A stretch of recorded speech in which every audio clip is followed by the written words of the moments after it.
The 80-20 rule is a formula and a rule that I've heard of for my entire career. But I hate to break it to you, it doesn't always work.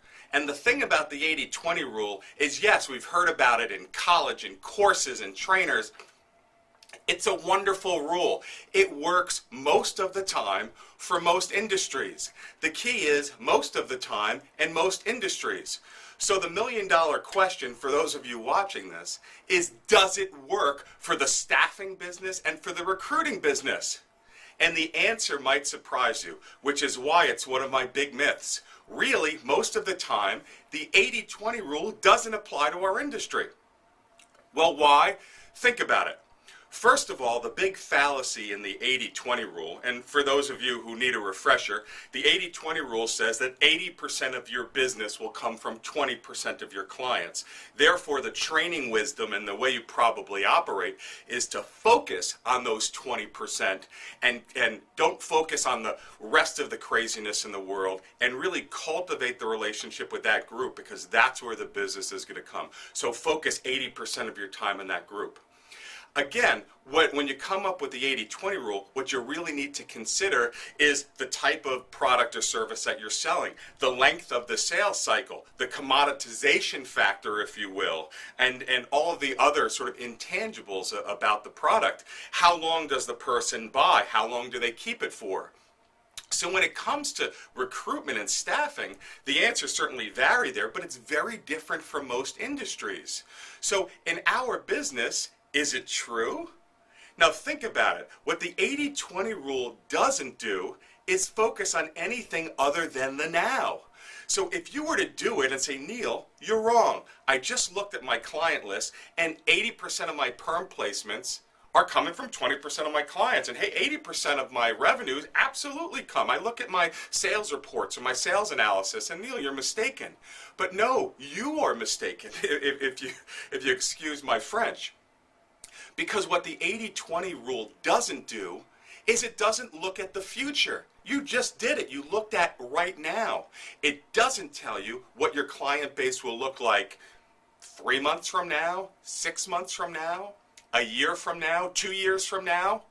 So if you were to actually look at your client base today, what you need to do is go back 3 months, 6 months, and even go back a year, so maybe 2 years, and then look at it, and then give me your answer.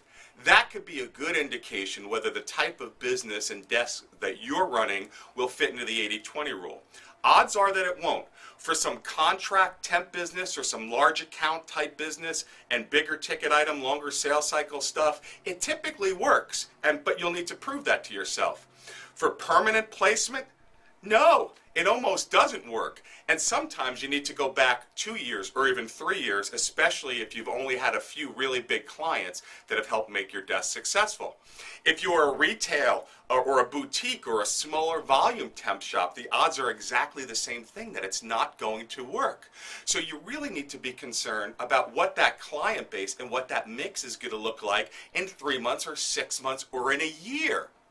So I will tell you another big fallacy, which is an obvious one, is people focus on their results. They focus on the profitability or the sales or the margin or the billings that they had for that month or for that quarter or certainly maybe for a year. But it's not an effective way to look at your business. Your client base is everything in our business. And if I can give you just a great tip that I always espouse when being an executive in this industry and helping people either become more successful or turn around problems, was to focus on that client base. If your client base isn't growing, your business is going to halt at some point. So look at your client base, the number of clients that you're servicing every single month at a minimum. And look how you're trending. So I don't care if you had an unbelievable quarter. If your client number is less this quarter than last quarter, or even the same, it wasn't an unbelievable quarter.